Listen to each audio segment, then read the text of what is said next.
Player coming at you with my first chaotic video.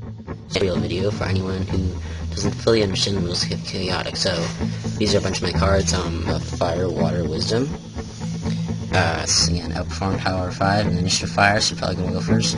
I love Naren, he's amazing. I'm gonna call this my Desert Raiders deck. Ultra Rare Headmaster in Kaija. Ooh, these brand once again. Probably my favorite pull today. Elements. This is up YouTube. Speedplayer right here coming at you with another match on Trade Cards Online. What is up YouTube? Speedplayer right here, and what I have is 288 packs of Secrets of the Lost City Alliances Unraveled. Or what is up YouTube, Speedplayer right here, coming at you with part 2 of the 10 cards that change Chaotic series in which I talk about 10 cards of my choosing that have had a significant effect on the metagame of the card game, as well as any awesome effects they may have that are just worth mentioning. So again, we have another random 10 cards today.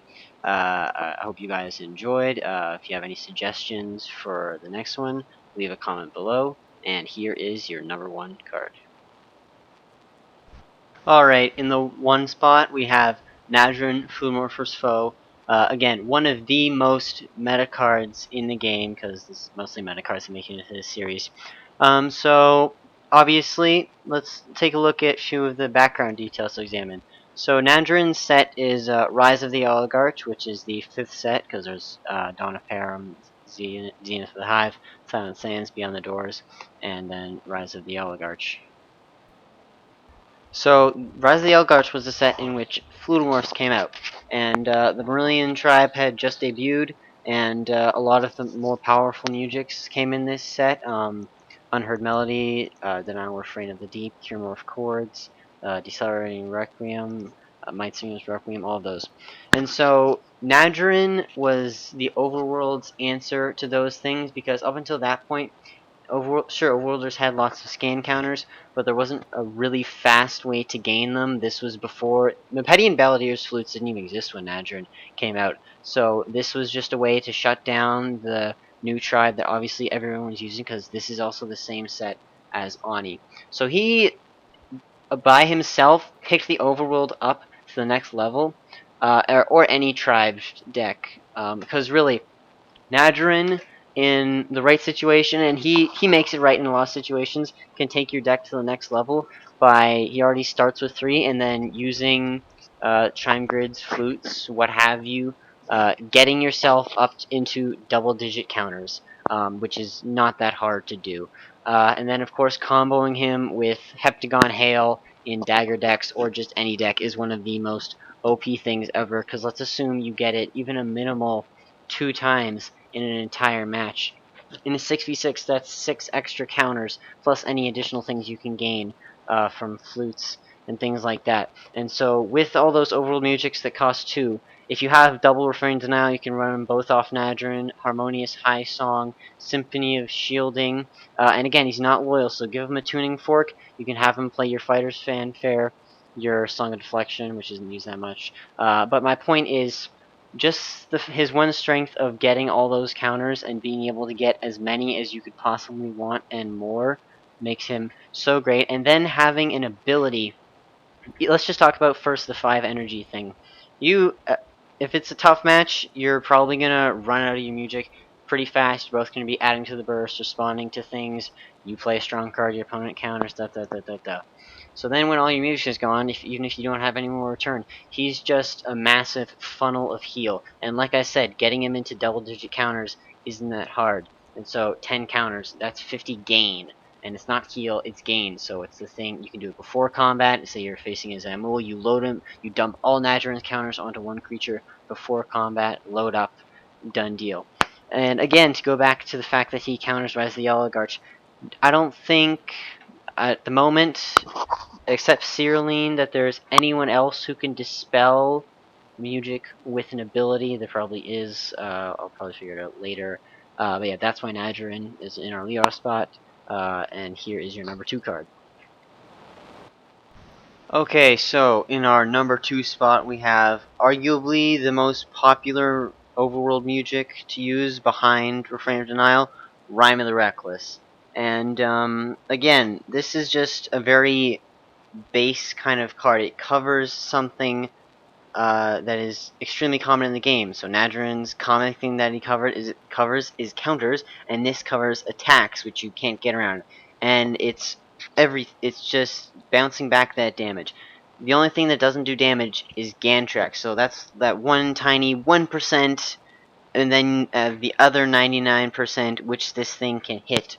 And so the basis of usually any deck is you have your ones that are dealing, 15 damage usually, your twos that are dealing 20, 25, and then you got your threes to your fives that are dealing 30 plus damage, and then that's where this comes in, because then you're not letting your opponent get away with that Super Cooled Rain, that Deadwater Devastation, that Whirling Whale. You're making them pay for it.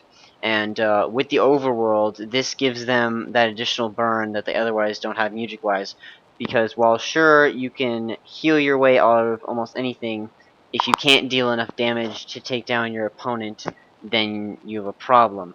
Which is why this comes in, gives them that additional burn, that can range from 5 to anything, um, and is really an extremely meta card, because whenever you play a big attack, if they have an ability to cast overworld music, you always gotta wonder, you always gotta worry about, ooh, what if there's Rhyme of the Reckless? And it's not unwise to think in every single match, that if your opponent can run a Rhyme of the Reckless, that they have it, because it's just that common and that useful. This, coupled with Melody of Mirage and Fighter's Fanfare, means there's 2 rare musics and an ultra rare that can directly affect your attacks negatively towards you. So either bouncing it right back at you, which is never good, making it deal 0, which is also never good, or completely bouncing it back at you without having to take anything yourself. So it's always just something in the back of your mind there, and that's why it is at the number 2 spot. And also, although it does say in the text, when target attack resolves, controlled by an opponent resolves, deal X damage to target engaged creature. In actuality, you are not, according to the errata text, and I've checked with this, so you're not actually targeting the opposing engaged creature. You are targeting attack, but you're not targeting the creature, which means that this music can't be stopped by things like Headmaster and Kaija, or creature untargetability. The only thing that can stop it is attack untargetability, so things like Flaming Coals, the Indigo Arc, and Ikitosh's Ache Stick. So yeah, that's what I have to say about Ryan the Reckless. And on to your number 3 card, one of my personal favorites, Mepedian's Zenith of the Hive Cuomo. Alright, so Cuomo makes this list for a couple reasons. Number 1, he's not hard to get. So I'm assuming most people, if you have a decent amount of cards, you probably have gotten a Cuomo at some point. I myself have 3. So there's that. He's a good super that's not hard to get. Your second thing is his maxed out energy is 70. And for the Mepedians, aside from War Beasts, that's a bit hard to come by, because Ja Digsite Defender maxes out at 50, Cuomo Purified maxes out at 50, Headmaster and Kaja maxes out at 70, but he's an Ultra. And so, yeah, Malif maxes out at 60. So, that energy thing, it's a bit hard to come by. Secondly, Disarm. Now, there is Minari from the same set, Zenith of the Hive. He also has a Disarm. But Cuomo is the only Mepedian fighter that innately has Disarm and is also actually a good fighter, because Minari has like 35, 40 energy, and that's crappy. So this Disarm is so amazing. No one gives Disarm enough credit. Even if you took away his range and Swift, I'd still say Colmo is worth it, because that Disarm is just so devastating.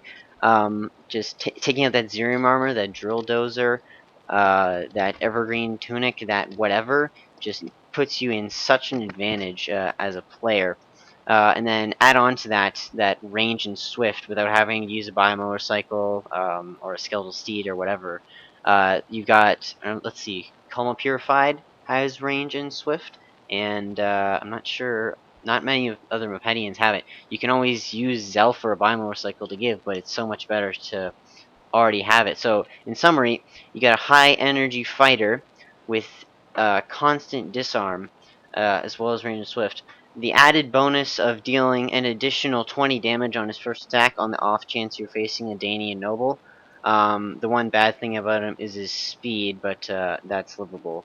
And so that's why Cuomo is number 3, and here's your number 4, Tangeth Toborn Overworld General. Okay, so Tangeth is on this list because he is, in my opinion, and I'm sure there's a lot of people who would agree with me, the best of the 4 generals. And so all his abilities pretty much make him what he is. So let's go from top to bottom. Defender. In the overworld tribe, there are 3 creatures, I believe, that have Defender innately. Somnort, but he can only defend water. Loma Desert Wanderer, and Tangeth Toborn. And so that's 3. There are no other creatures aside from Llama Flame Guard, but that Fire and Stone didn't really come out, but whatever. So no other creatures, aside from Gafatra as well, who have Defender innately. Defender is an extremely important part of the game now, especially considering players that do play are more experienced, and being able to have more support can be crucial to the deck, so you need to be able to protect them. So there's that. Just having Defender by itself is an extreme plus. Secondly, his abilities. So Fire and Water, 2 of the most common elements. Water being the most common.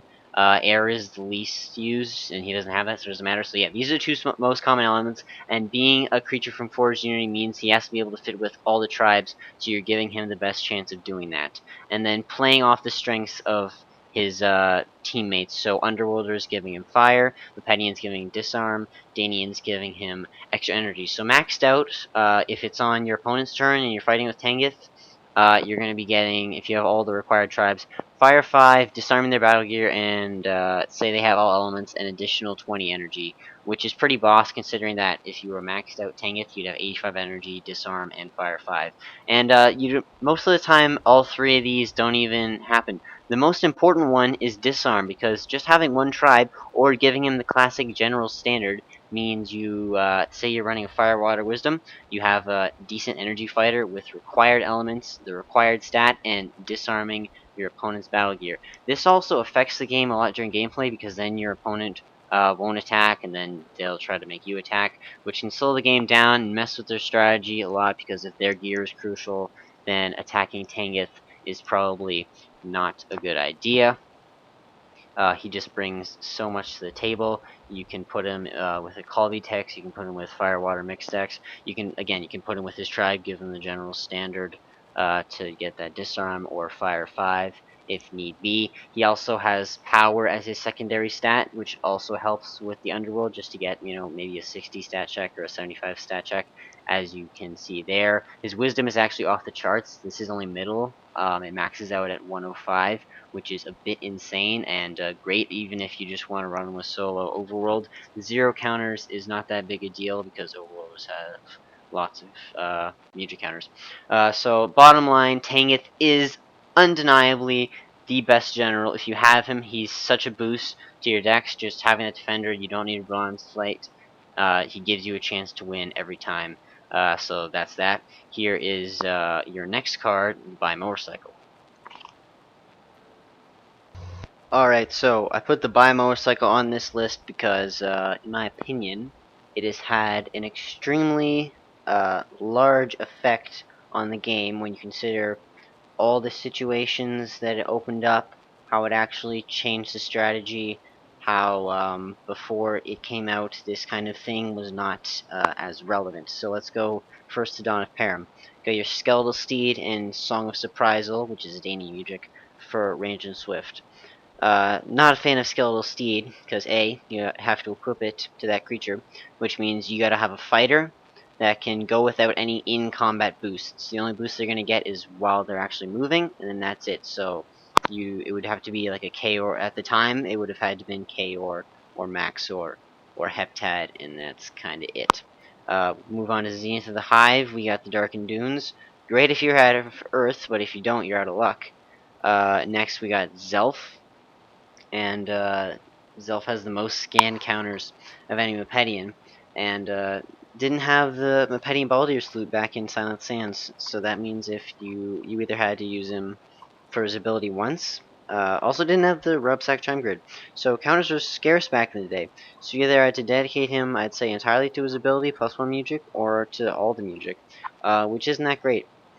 And I think there's also Jor. She only has two counters, and so when you have these things where it's like ability versus music, you either gotta allocate them all for their ability, or only a little bit of music, and then counters are precious.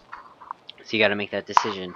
What this opened up was not having to use your counters, which are such a vulnerable part of the game, and just giving you something that's always face up from the beginning of the game, and you can use whenever you want, just for the cost of using it. And as soon as you sacrifice it, it can't be touched.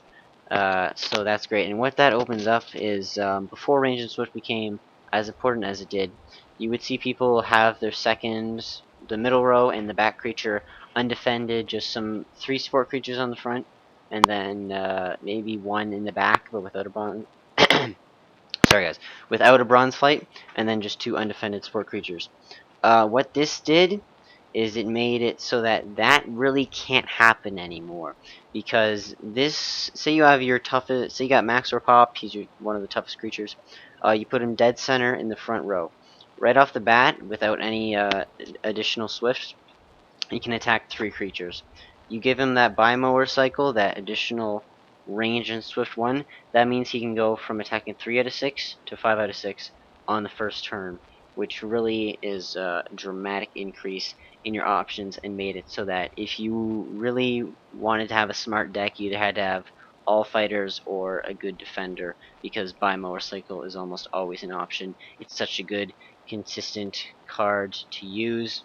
If your opponent's defender isn't uh, a Loma or a Tangeth Toborn or a Crawl with a Shard, then that means that they're probably not as tough a fighter, and you're going to have an easier time because it's your location, on your terms, you pick the creature. And it doesn't even have to be on the first turn. You can just do a couple battles, clear out the board, and then save it for that one strategic win. Maybe you took out their defender, say you attack their front line, and then they defended a creature on their front line. Then you can go at their defender a bit more, and then maybe they've moved away, and then you can buy mower and get into the back line. So yeah, that's why I think the buy cycle is pretty dang great. Sure, there's more you can say about it. On to your next card, which is Cadence Clash. Alright, so in terms of noticeable effects on the game, or just overall uses, Cadence Clash kinda takes the cake for most common music ever used ever, and with effectiveness. So first off, generic music right off the bat. That means that anybody can use it. So overworld to Marillion, including those tribalist creatures, everyone's using it.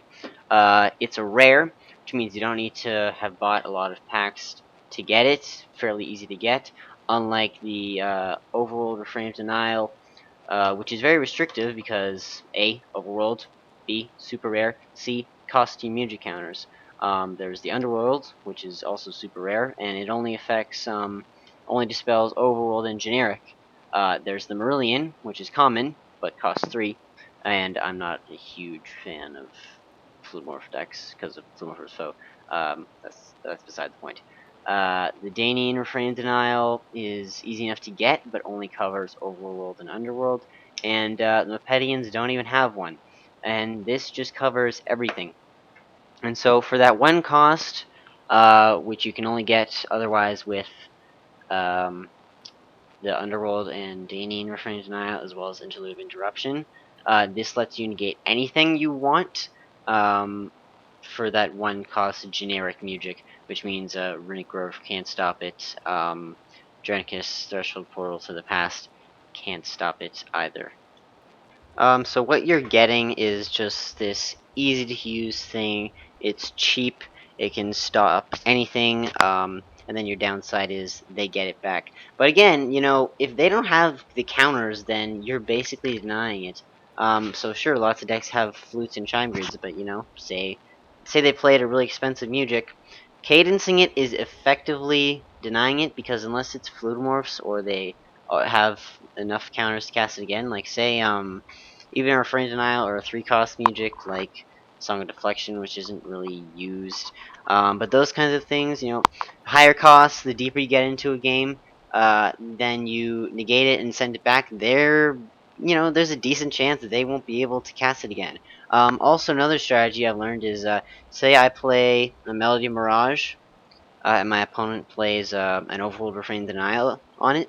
Instead of having my music go straight to discard, what you can do, which is totally legal, you can cast your Cadence Clash on your own music, sending it back, and since the Cadence will resolve first on the burst, that'll send the music back to your hand, getting around the refrain, and then you can use it again later. So if you're really smart, that's something you can always do for more options. So that's why Cadence is good. Here is your here's your next card, Alexia, the Queen of Danians. Alright, so simply put, Alexia is the best Danian. There is no argument. She brings so much to the table in terms of her abilities. First off, I think she has the most scanned abilities in the game, because let's see, 1, 2, 3, 4. If you don't include unique and loyal, then that's 4. If you do include unique and loyal, that's 6. And they are good abilities, some of the best abilities in the game. So I think the first one is the absolute best. Adjacent creatures gain Defender, and this is in Zenith of the Hive. So Bronze Slates doesn't even exist yet. Shards didn't exist yet. Having innate Defender by being adjacent is absolutely extraordinary. This means you can put a fighter in the second row and then have them immediately be pushed up to the first row if you want to defend somebody. This means you can get away with 2 fighters because of their position. So say Alexia is middle row left. If you have a fighter top row left and middle row right, you can cover everybody and it works. And this is the Danian, so that means strength in numbers. Whenever somebody dies, she gets a counter, and it doesn't even have to be somebody you control. The Danians are masters of infection, and whenever an infected creature dies, she gains a counter. And I love how all these abilities work together. So if you take the bottom 3, so everything but the Defender ability, so when Mandible or infected creature is placed in the discard pile, Alexia gains a counter. So this is if your creatures are infected, if your opponent's creatures are infected, and you kill them, or if you sacrifice Mandiblers, which the Danians are not above doing. And then activate Hive to end up turn with a music counter, always good in almost any Danian deck. And then building on top of that further, her Hive, which she has activated, is music counters on Alexia count as main abilities you control. So taking all those 3 in together, she's gaining counters, she's activating Hive, and then she's using her counters with her Hive in order to boost you. And Hive is based all around Mandiblers, and when you take the creature with the best Hive, Namai, this means that, and this is a combo that has been used many a time, I myself have not been fortunate enough to do it, but you stack up on those counters on Alexia, Flutes, Chime Grids, Infections, killing creatures going into the discard, etc. You can get Namai into super high energy just by activating Hive. And then when you add in combos like using Elna, and then because he has that defender, that means you fight with him right away whenever you want because you just defend no matter who's being attacked. That means Hive is active the whole game. That means you can save your counters on Alexia. Alexia is constantly gaining counters. You're constantly gaining those boosts, and you're rolling. And this allows for use of abilities, use of other support muges, so you can throw in some fighters and then use that lower high muge or lower ancestral caller or Kritlon or whoever. So if you have an Alexia, in order for you to be a next level Danian player, you absolutely need to have Alexia. Bumps your deck up to that next level, eliminates the use of having to use a stupid bronze fight, and then just makes all your fighters even tougher because they have gear that actually helps them in combat, which is amazing. Plus that funnel of counters that you can gain, which otherwise only Nunkhorn assimilated can gain, and he has to get rid of them after every combat. And so that's why Alexia is your number 7 card. She is absolutely amazing. If I got one, I'd just non-stop comboing on that. There's so many things you can do with the Danians that Alexia allows you to do just by not caring about Defender and letting you do whatever you want. So yeah, now on to your number 8 card. Alright, for this one, I chose another rare from Silent Sands, the ever awesome, ever popular Mippenin Mirage. And this is simple, it's a location, it's only got the two things going on, and I really only care about the Mirage ability. So initiative, Danian, fine, you can use it in a Danian deck, but this can be used in any deck because of that Mirage. The Swift one, whatever, fine, that's great, but that's not really the crucial part. Anyone can throw in a Biomotorcycle anyways. So, if a creature can move into this space, it must do so. Now, first thing that comes to mind is, poor man's version of the Wings of Attraction, which is an ultra rare gear from Beyond the Doors. I myself don't have one, and so, but what this does is it allows you to, when it comes up on your location deck, first, if you have the option, you can attack that creature that's that one extra space away. Possibly a strategic win if the defender isn't there to protect them, and you get rid of that sport creature. Otherwise, this is one of the strongest control cards in the game because if a creature can move into space, it must do so. There's no way around it. First move, they gotta attack you. So it's either putting it someplace so that a creature has to move there and they don't attack you, or putting it on your strongest creature so that you're guaranteed to win. Anything like that gives you that other dimension that the Wings of Attraction maybe won't, because Wings of Attraction usually go on a Corridor or Ixik or Zamul, which is fine, but that's an ultra rare gear. You have to flip it up. You have to do so many things, and that's ultra rare. This is an easy. You can make this 20% of your location deck. It's just a rare. You plop it down. You keep going, and you can destroy a battle gear. Lots of things do. Lots of decks focus on that. Not many things focus on getting rid of mirages. Not many people are using Illusion Glissando or a Strain of Clarity or what's it called, the Reality Field Generator. No one uses the Reality Field Generator, so that's why I like this thing, because then you don't have to waste a gear on the Wings of Attraction, which doesn't provide any in-combat boost. You can just use whatever you want, and you could, if you really wanted to. I think this is just kind of a nice bonus to have. Say you're running out of locations to use, like if you're, I don't know, doing a dagger deck. Sure, you've got New Void Land, you got the Vidal's Refactorium. You're like, oh no, I don't really have any locations to use.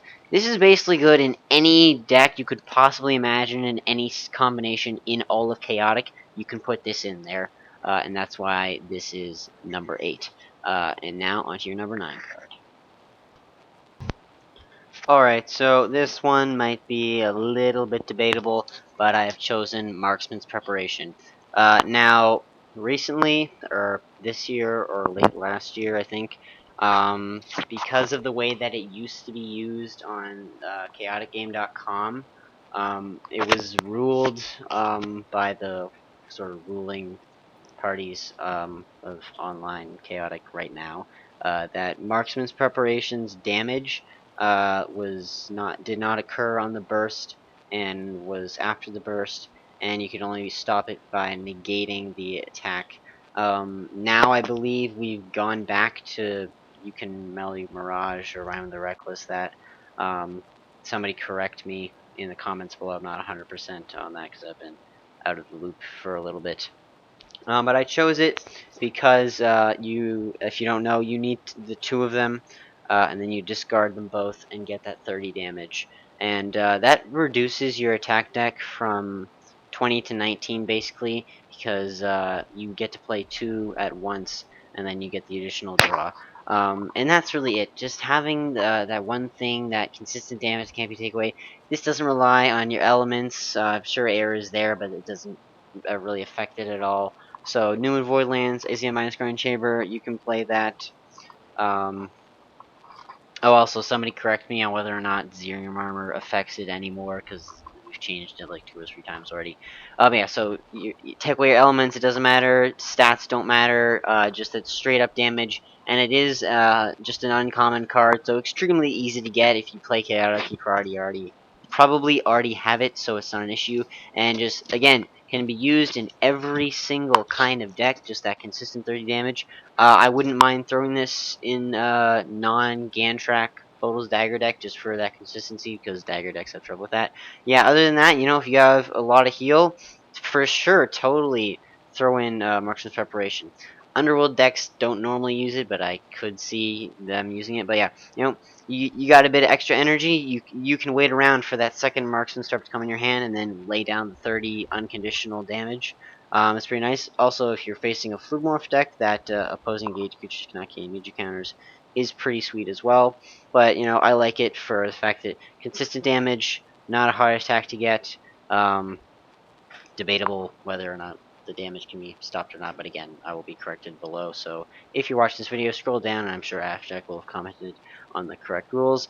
And this video is going to be over half an hour, guys, but we are at our final card, number 10, one of my favorite cards that I actually own, Primal Smash. Alright, last one, Primal Smash. Primal Smash is one of the most unassuming and debatable ultras in the game, because when you think of an ultra, it's usually something cool with an amazing ability, something that you've never seen before, something that does something that nothing else can, and this is the most basic ultra in the game. It does nothing but damage, and some of you might even be wondering why it is an ultra. Well, if you look at just pure damage to be dealt by an attack without any boosts, Primal Smash has the highest damage to build point ratio, because most other one build point cards like Consuming Flame, Piercing Brilliance, Poison Sphere, Inferno Claws, those all usually do 15. There's a bunch that do 15. There's a bunch that do 10. Primal Smash is the only one that does 20 by itself. And the fact that it's base damage makes it even better, because all those other things are elements or stats, and those can be stopped. The only way to stop Primal Smash, obviously, is with a Mujikar ability that targets all attacks because of that base damage. Why? So yeah, that's this. And again, base damage means it can go in any deck, especially dagger decks. So dagger on Primal Smash, you're getting 30 damage for 1 point, which is, if you're using Xenocentric Wrath and you're getting full damage on that, that's the same as this. So it is worthy of an ultra. Goes in every single deck in the game. Because I have it, I'm fortunate enough to have it. It's so nice to just always have that option of, maybe I couldn't think of another thing for one build point attack, and so you just toss in a Primal Smash. This plus Marksman's Prep means that you have 3 build points that you almost never have to worry about if you just wanted to constantly do that. And it's 3 consistent build points, because, say you lose your gear, you lose your elements, you lose your stats, whatever, but you're dealing a little bit of damage at a time. Primal Smash can get you that bit extra that you need to just tie you over. Plus it's 20, which means it's not 25, which would be nice, but you're not wasting damage with Zerium Armor. So Zerium Armor, you're just capping that at the max, and yeah, if you have it, you know how good it is. If you don't, you wish you did. So that is why this is my number 10 card. That's the video, guys. This is gonna be like a 34-minute video. Thank you so much for watching. I hope you enjoyed. I know you guys enjoyed the first one a lot. So if you could show me that you enjoyed this one just as much by clicking that like button. Leave your comments below for any cards you want to see. I have a list of paper. Have a piece of paper right here with all the things that I want to do. If you want something to be done in the next video, put it in the comments, and I will consider it. That's all it takes. You put it there, I'll add it to the list. I know it's been a while since I uploaded. That's just how things go here.